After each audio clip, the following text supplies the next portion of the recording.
Hello friends, मेरे YouTube channel में आप सभी का स्वागत है। मैं आज बोर्ड पेपर हिंदी का 2023 का पेपर कराऊंगा। बहुविकल्पी प्रश्न का सिर्फ मैं कराऊंगा। अगले वीडियो में आपको मिलेगा मेरा वीडियो। और चलिए स्टार्ट करते हैं। देखिए, यहाँ पर अनुक्रमांक डालना है। जैसे कि यहाँ पर भरा हुआ है, यहाँ पर अपना नाम डालना है। ये हिंदी का पेपर 2023 का है।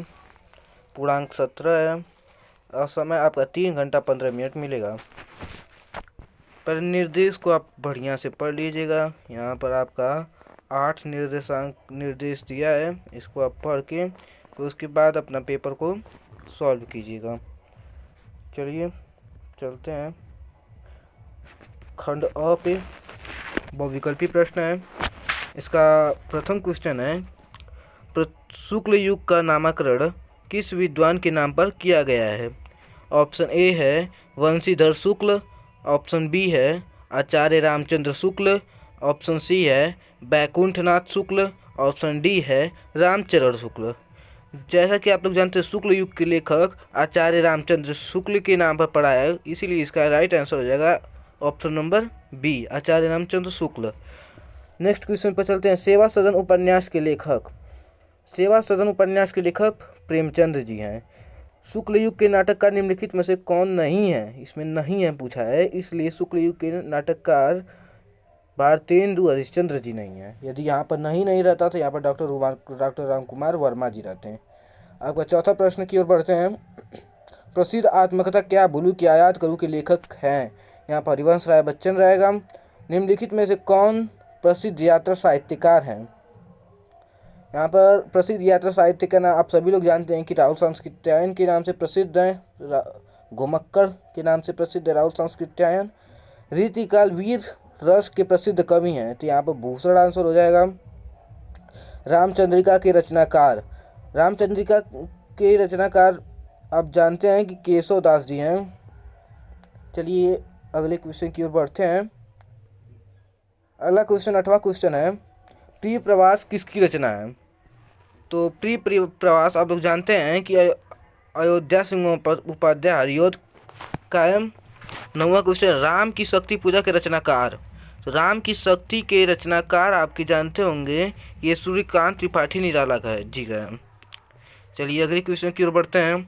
10वां क्वेश्चन है, निम्नलिखित में से कौन प्रगतिवादी युग का कवि नहीं है? यहाँ पर नहीं है पूछा है प्रगतिवादी, इसलिए यहाँ पर राइट आंसर हो जाएगा भारतेंदु हरिश्चंद्र। चलिए आगे चलते हैं। हास्य रस का स्थायी भाव आप लोग सभी लोग जानते होंगे कि हास्य रस का स्थायी भाव हास होता है। 12वां क्वेश्चन है, मनहु मानो जनु जानो आदि वाचक शब्द किस अलंकार में प्राय प्रयुक्त होते हैं? इसका प्रथम उत्प्रेक्षा है, बी रूपक, सी उपमा, डी यमक। तो इसका राइट आंसर हो जाएगा उत्प्रेक्षा। 13वां प्रश्न है, लिखकर लोहित लेख डूब गया दिनमणि आहा, व्योम सिंधु सखी देख तारक बुदबुद दे रहा। उपर्युक्त पंक्तियों में छंद आप लोग जानते होंगे कि यहाँ पर सोठा छंद है। चलिए आगे की ओर बढ़ते हैं। 14वें प्रश्न की ओर। यहाँ पर दिया है, उपसर्ग से बना नहीं है, तो यहाँ उपसर्ग से ऊपर नहीं बना हुआ है। 15वां क्वेश्चन है, दैनिक शब्द में किस प्रत्यय का प्रयोग हुआ है? तो दैनिक में इक प्रत्यय का प्रयोग हुआ है। त्रिवेणी में कौन सा समास है? तो त्रिवेणी में द्विगु समास है। निम्नलिखित में से गंगा का पर्यायवाची गंगा का पर्यायवाची नहीं है, इसलिए यहाँ पर कालिंदी गंगा का पर्यायवाची नहीं है। 18वां प्रश्न, इत्यादि का सही संधि विच्छेद क्या है? तो इत्यादि का सही संधि विच्छेद आप लोग जानते होंगे कि इति धन आदि है। फल शब्द का तृतीय विभक्ति बहुवचन है, तो फल शब्द का तृतीय विभक्ति बहुवचन फलय है। हसतु धातु रूप का वचन एवं पुरुष है, यहाँ पर एक वचन प्रथम पुरुष ये है। चलिए आगे की ओर बढ़ते हैं। खंड ब की ओर। वर्णनात्मक प्रश्न है 50 नंबर का। तो इसमें प्रथम प्रश्न दिया है, निम्नलिखित में से किसी एक गद्यांश पर आधारित प्रश्नों का के उत्तर दीजिए। इन दोनों में से किसी एक का उत्तर देना है। इसमें आपका मित्रता पाठ से लिया गया है, जिसके रचयिता रामचंद्र शुक्ल, संदर्भ लिखना है, रेखांकित अंश की व्याख्या करना है और लेखक ने विश्व पात्र मित्र की तुलना किससे और क्यों की है। इसको क्वेश्चन को आप सही प्रकार से कर लीजिएगा।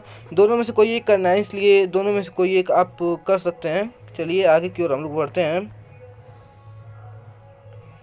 यहाँ पर दूसरा प्रश्न दिया हुआ है, निम्नलिखित में से किसी एक पद्यांश पर आधारित सभी प्रश्नों के उत्तर दीजिए। पद्यांश, आपका पद्यांश जैसा कि आप जान सकते हैं ये सूरदास के पद से लिया गया है। आप संदर्भ ले लीजिएगा, व्याख्या कर दीजिएगा इसका, और अलंकार लिख दिया। अलंकार आप लोग जैसे जानते हैं कि यहाँ पर अनुप्रास अलंकार है। आगे की ओर बढ़ते हैं हम लोग। इन दोनों में से भी एक ही करना है, इसलिए कोई आप एक कर सकते हैं। चलिए तीसरे को प्रश्न की ओर बढ़ते हैं। निम्नलिखित में से किसी एक संस्कृत गद्यांश का ससंदर्भ सहित हिंदी में अनुवाद कीजिए।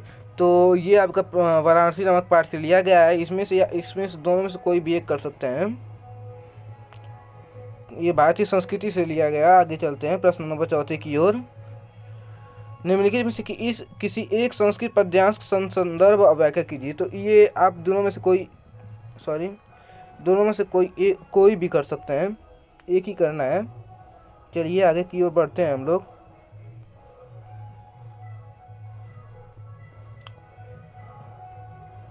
जैसा कि आप लोग देख रहे हैं कि यहाँ पर 5वां प्रश्न आपके दिया है, अपने पठित खंड काव्य के आधार पर निम्नलिखित प्रश्नों के किसी एक का उत्तर दीजिए। जो आप लोग पढ़े रहेंगे उसी का उत्तर देंगे। जैसे इसमें मुक्तिदूत खंड काव्य पर दिया है, ज्योति विवाह। हम लोग जो आपका पढ़े हैं वो अग्रपूजा खंड काव्य पढ़े हैं। आजमगढ़ में अग्रपूजा खंड काव्य पर आता है, इसलिए आप अग्रपूजा पे श्री कृष्ण का चरित्रांकन कर दीजिए, या दोनों में से कोई एक करना है, या द्वितीय सरक का कथावास्तु लिख दीजिए। चलिए आगे की ओर बढ़ते हैं। यहाँ पर 6ठा प्रश्न है, दिए गए लेखकों में से किसी एक का जीवन परिचय लिखिए और उसकी एक रचना लिखिए। तो आप रामचंद्र शुक्ल का, जयशंकर प्रसाद या डॉक्टर राजेश प्रसाद, किसी का भी लिख सकते हैं। इसे कवि में भी आप महाकवि सूरदास, बिहारी लाल, महादेवी वर्मा, श्यामनारायण पाठक, तीनों में से किसी एक का लिख सकते हैं। अपने पाठ्य से किसी एक श्लोक का जो इस प्रश्न पत्र में है उसको लिखना है, और यहाँ पर किसी 2 प्रश्नों का उत्तर लिखना है। और ये लास्ट क्वेश्चन, किसी एक विषय पर निबंध लिखना है। विज्ञान या वरदान या विषय, आप बेरोजगारी की समस्या समाधान, जल है तो कल है, विद्यार्थी जीवन के अनुशासन का महत्व, किसी भी एक पर लिख सकते हैं।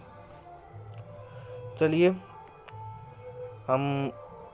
आप सभी प्रश्नों को मिला लीजिएगा और कमेंट करके हमको बताइएगा कितना आप लोग का बहुविकल्पी प्रश्नों में सही है और कितना गलत है।